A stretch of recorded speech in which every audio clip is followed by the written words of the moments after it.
Welcome to EP Daily. Today on the show, King Kong and Godzilla go head-to-head in the rundown. Plus, we catch up with the old heroes for a new look at Heroes Reborn. These powers, they cannot be trusted. And then Jose and Ben unfold a review of Tearaway on the PS4. Also coming up, with Toy Around with Skylanders Superchargers Dark Edition. Have more toys with LEGO Dimensions and much more today on EP Daily. Brought to you by EB Games. I'm your host, Victor Lucas, bringing you the latest in everything cool every single day. Let's get ready to rumble. It's time for the rundown. The most famous and most awesome monsters in cinematic history might be going toe-to-toe for the first time in 50 years. Deadline reports that Legendary Pictures is teaming up with Warner Brothers to produce their new King Kong movie called Kong Skull Island. This may not sound like that big of a deal, except that Legendary also partnered with Warner Brothers on last year's Godzilla reboot, and the deal means that the two monster franchises could cross over in the next few years. Let them fight. Deadline claims that the two studios plan to do just that after Kong Skull Island and the next Godzilla solo movie arrive. They're due in 2017 and 2018 respectively, which means a King Kong vs. Godzilla movie will likely arrive in the next 4 or 5 years.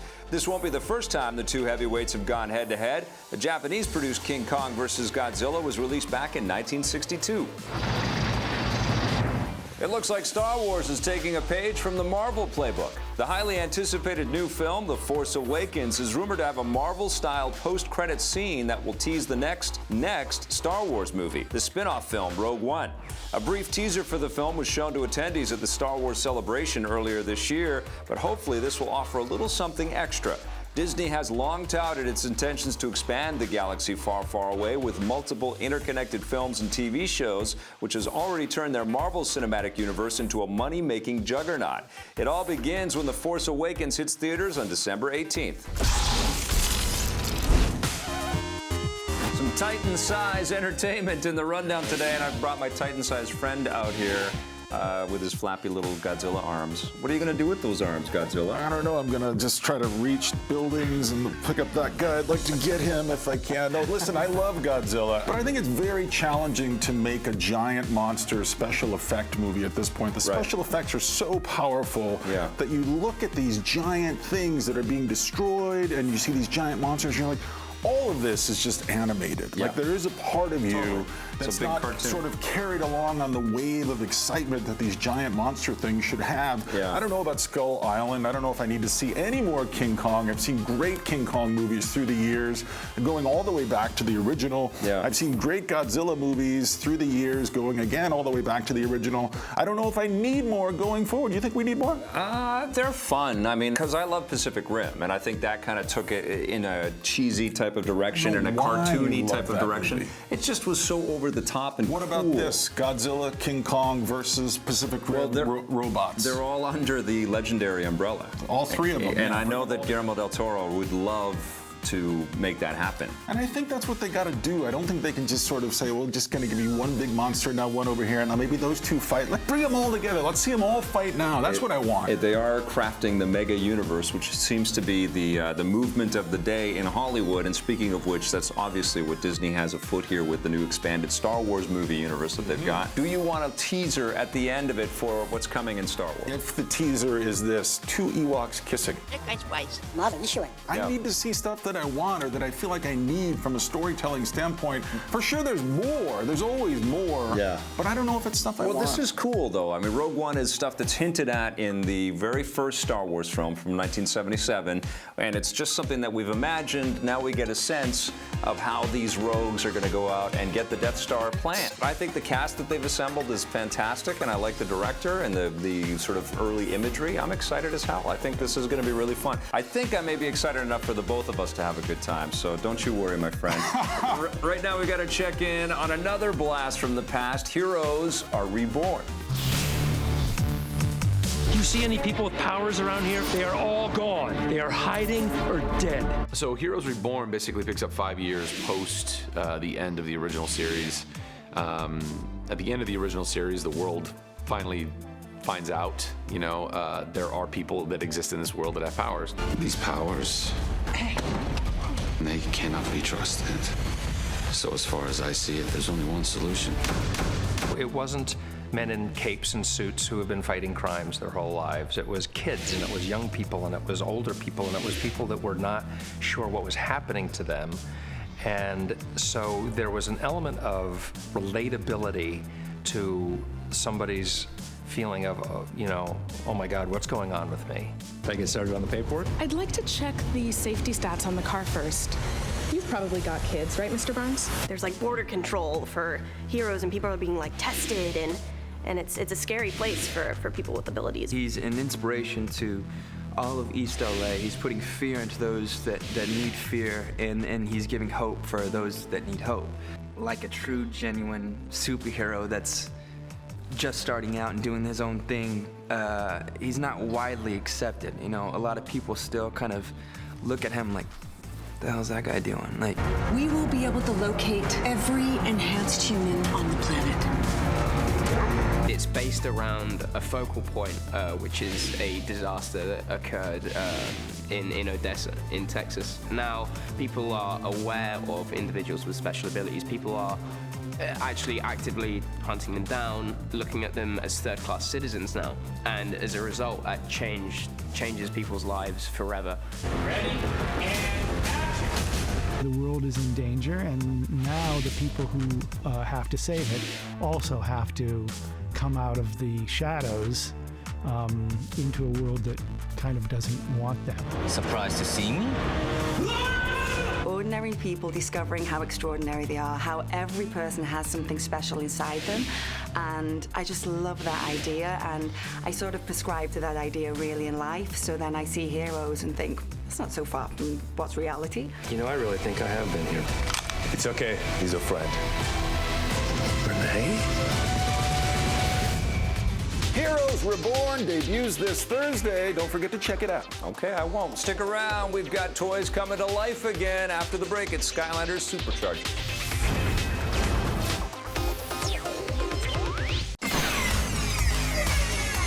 Hi, my name is Zach Popowski. I'm the director of Dead Rising Watchtower, and my Star Wars crazy memory is getting to know Carrie Fisher, because she was a judge on a reality show that I was on.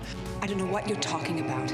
I'm a member of the Imperial Senate on a diplomatic mission to Alderaan. You are part of the Rebel Alliance and a traitor. Take her away!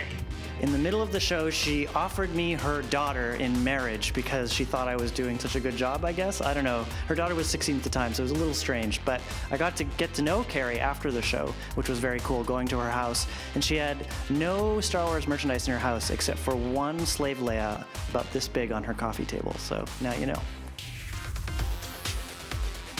Oh, man, I know I say this every day, but I think that was my favorite Star Wars memory so far. But I thought you liked Sid Meier's I like that one, too. Oh, all right. Moving right along, Skylanders Superchargers is out, so we thought we'd dive into a closer look. Skylands is in peril. Chaos has unleashed his most evil weapon yet. The Doom Station of ultimate doomstruction. We heard about Skylanders Superchargers, but now there's a new Dark Edition. Is this what you're saying? I don't know. Yes, that's We're right. going dark with Skylanders? The Dark Edition, you might know the story. Chaos is trying to spread the darkness throughout the Skylands, but the Skylanders jump in and they absorb the darkness to make it so that it doesn't actually hit the rest of Skylands. And this actually makes them almost turn evil, but they learn how to harness the darkness and use it for their own good. So they're actually a little bit stronger than the normal characters, which is a really cool incentive. The Dark Edition has a Dark Edition starter pack, so it'll come with all the figures you would normally have in the starter pack, but in the dark form. This is a game that I'm always surprised by every time I jump into it and play, because it looks like it'd be a game for kids. I know kids collect this stuff, but it's actually a lot of fun to play. Yeah, like if you ask any of my coworkers, we actually love collecting the toys. That's my favorite part. It's just getting every different kind of toy. And what's really, really cool about the game itself is, we started in 2011, and every year is a new cool innovation, from Trap Team to Swap Force to Giants, and now finally Superchargers with our awesome high-octane vehicle experiences. So it's really cool, right? Using a vehicle now, I wouldn't even think this would happen, but it is. It's happening. Not only that, but then you're teaming up with Nintendo. I'm seeing Donkey Kong characters as well. You're right.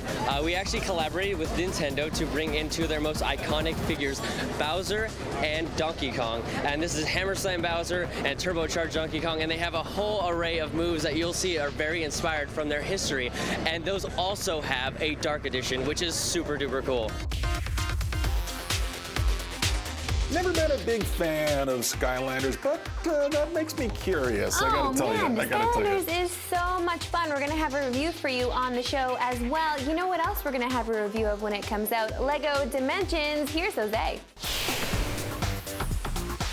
I am here with Doug, and we are transcending dimensions with Lego Dimensions. This is one of the coolest concepts for a game. Explain a little bit about how Lego Dimensions works. Thank you. Well, Lego Dimensions is a mashup world where we bring all your favorite brands together in one adventure where you, as Batman, Gandalf, or Wildstyle, are going to travel through all these different worlds and meet characters from every one of them.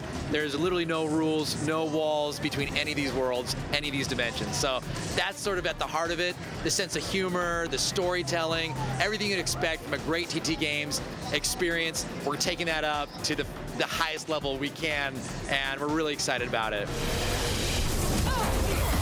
Batman, Gandalf, and Wildstyle, they're the heroes that lead us on this journey, this story, but we got a whole lot more characters in this cast. And you can bring any of the characters from our collection into any of the levels you want to. So what brings them together is that these mysterious rifts have been appearing all over the place, and bad things have been happening in all the different Lego multiverses that are out there. Like No Man. No, it's Batman. Never mind. Does it have sonar rockets? So our heroes are brought together to try to figure out what's happening and what's going on. And of course, there's a new villain in town, this guy called Lord Vortek, and he's messing with the Lego universe. He's mixing everything up, and he's trying to destroy everything and take control of it. So we're gonna stop him, and that's what happens. Now, you mentioned all these different characters coming together in this Lego Dimensions game, but they come together in more than just one way and just more than on the screen. You guys are bringing them to life as well for the first time in a Lego game? Yeah, so right out of the box, you get Batman, Gandalf, and Wildstyle. Those are the first three characters that every player will have. After that, it's really up to you to choose which characters you want to bring into the mix. So if I want to bring in Chell from Portal, or Marty from Back to the Future, or Scooby-Doo, I go out and grab those packs, bring them in, and those characters will mix with any level, any world I want to. They'll also bring new content with them. So if I really love Back to the Future, and I want just a Back to the Future level experience, I can get that. But keep in mind, all those brands are still in the starter pack experience. So I don't have to buy anything else other than what's in that starter pack kit and still get to experience every one of those levels, every one of those worlds. Ha! Looks like somebody just got mugged. How are you guys going to utilize the actual Lego itself? Is there going to be any way I can sort of match my Lego figure? If I have like one thing, can I turn it into something else? So the cool thing about having Lego bricks, actual Lego bricks in the game, is that we can build models. You get to build real models out of Lego bricks. Those models then appear in the game. That seems not normal. But then as you progress through the game, you can purchase upgrades for those models. You can purchase new build instructions for those models, and you can transform what was just a straightforward Batmobile into something completely different. Huh? I made some upgrades. Like the Bat Blaster, which is a completely new configuration, a new vehicle we've never seen before. It comes with all new powers and abilities that are going to be useful and practical in the game. Also, it just looks cool.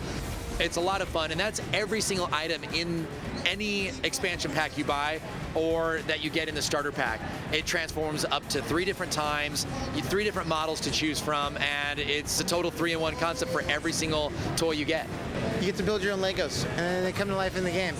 Scooby-Doo! What more do you need, people? Bring your Legos to life in Lego Dimensions. I want my Marty McFly and a DeLorean. Is there a DeLorean? There is a DeLorean. Like a groovy flux capacitor, and it can travel anywhere through time and space. Does it come in black? All right, that's it. I'm up to here with the toys. Who's running this show? A man who loves toys? Yeah, actually, that's exactly who's running this show. Don't go anywhere, because after the break, Ben and Jose will be joining us with their review of Tearaway Unfolded. So many toys.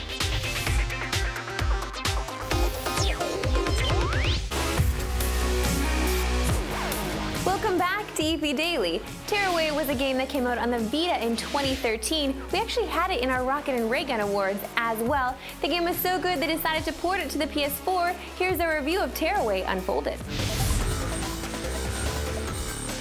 There! A message! An invitation from our world to yours. Ben and I have decided for a little getaway to the land of Tearaway Unfolded, a beautiful game from the company that has brought us such titles as Little Big Planet. Ben. Well, Tearaway was an awesome game on the PlayStation Vita, but it was interesting hearing that they were going to be porting this to the PlayStation 4, because I think more than maybe any other PlayStation Vita game, the success of Tearaway was tied so much to all the features that it utilized on the PlayStation Vita. You had the back touch to get your finger into the world. You had the front touch to draw things. You would, move things all over the world. You would take pictures of yourself and put yourself in the game. So I was curious to see, how are they going to make this work on a system where you do have cool functionality with a controller, but not everybody's got a camera. They definitely come up with ways to try to still integrate a lot of functionality here, and I think in many ways it succeeds. I mean, you can draw on the little touchpad on your PlayStation 4 Which is weird. DualShock. It doesn't work as well. It's weird, right? Yeah, when you're trying to, I'm like, okay, I'm going to draw a crown for this guy. I'm like, I don't know where this is. I can put pretty it crappy. I mean, it looks like you're a 3-year-old drawing these things. Yeah, but I mean, I draw really well, is what I'm saying. Like when I'm trying to draw on the touchpad, Like I have a no 5-year-old at least. At least. Like, but I have no perception of where it is on the world that I'm kind of drawing, or where my circle starts and ends. So a lot of the things look like teardrops. It's hard to make the little lines connect at the end too when you're trying to like finish off a drawing. Yeah, for sure that's a bit of a struggle. I do like the fact that they bring the triggers into play by having those turn into flashlights, and you can kind of shine lights on the world. They have it's your DualShock lights. It kind of is, and they have a new thing in here where the scraps, who are these little awful evil boxes who are basically little bastards, putting colorless newsprint all over this incredibly beautiful papercraft world. And they say print is dead. Yeah, your print's about to die because of my flashlights. And that's what you do. You burn up the newsprint with these flashlights. That's a whole new mechanic. They do a nice job of trying to kind of create an interaction between you and these characters, but I still feel it doesn't come together as well as it did on the Vita. I think because it came out on the Vita first. It does kind of feel at home on the Vita, and now it's just kind of ported over a little bit too late.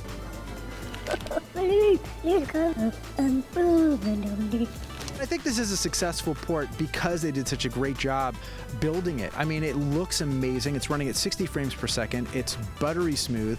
And I think they did a great job integrating the new functionality of the controller into a world that felt so dialed into the PS Vita. Now, I still think that there's some kind of draggy bits, particularly with the combat. Like, fighting the scraps, it's still kind of boring. Yeah, guide. I mean, just utilize my light, get them over here, get them on a thing, bump my pad, they start bouncing all over the place and crushing them. It's a little bit weird. I mean, you can't even jump for the first hour of the game. Like, what the hell? I see something over there. There's no jump pads around for me to thump on. Oh, I have to wait until I get a little bit further and then I can jump. They definitely stretch out all of the abilities. Jump? It takes a while. But jump? I know.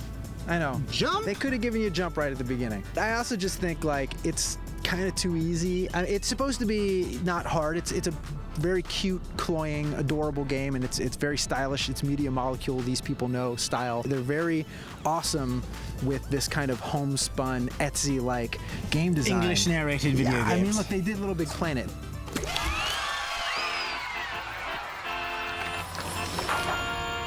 You can utilize the companion app if you do want to take pictures, and there's other things you can do. If you want to import yourself into the game, you can do that.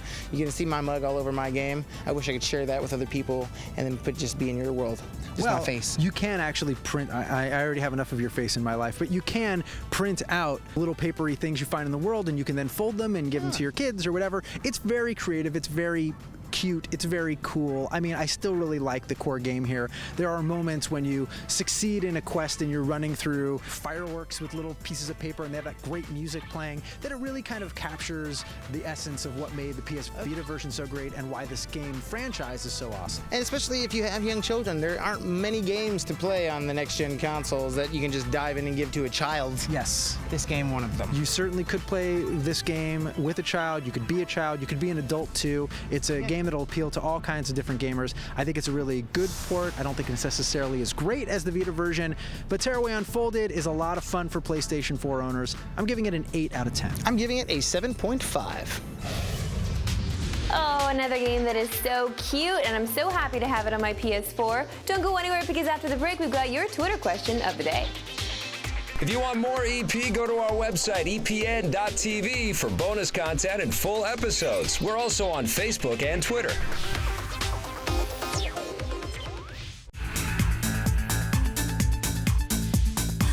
Welcome back to EP Daily. It's time for the best part of every episode, and that is the Twitter question of the day. Today's question comes from our old friend. It is Tyler Dixon. He is at @TH_RTBW. His question is this: what would you say if they made a Star Killer movie based on the Force Unleashed video game? Now, you and I are huge fans of the Force Unleashed. The first one. Love that game. Yes. Even the second one, I played the crap out of it, even though it was not really great. It wasn't great, but the mechanics were so cool, and you were just such a badass. So in excited. that. You got all the devil powers and everything. But what about a movie? Do you want a movie? Yeah, and I think they should cast Sam Witwer. Yes, I think that would be a great direction for Star Wars, or a TV show or something like that. I think they did some very interesting storytelling in those games. A really nice way to thread into the original trilogy and the Clone Wars stuff. And Sam Witwer's fantastic, and he's a huge fan for this stuff. He is. He's very handsome, too, and he has lots of evil powers, as we saw in the game. But, you know, I'm a little afraid if this Star Wars movie is good, I'm afraid of what's going to happen to us. We might get this. We might get lots of things that we don't want. Good question. If you want to get caught up on the show and ask us questions, go to epn.tv. And on the next EP Daily, we've got a closer look at the new Clive Owen TV show. It's called The Nick. Thanks for watching. We'll see you tomorrow. EP would like to thank its sponsors, Nintendo, Xbox. EP's mobile coverage is brought to you by Gameloft, makers of Asphalt 8 Airborne, which you can play on your Android or iOS device for free right now. She says she's a friend. I assure you that my social circle is sufficiently small that I would know anyone foolish enough to call themselves any such thing. Should I send her away? Abby.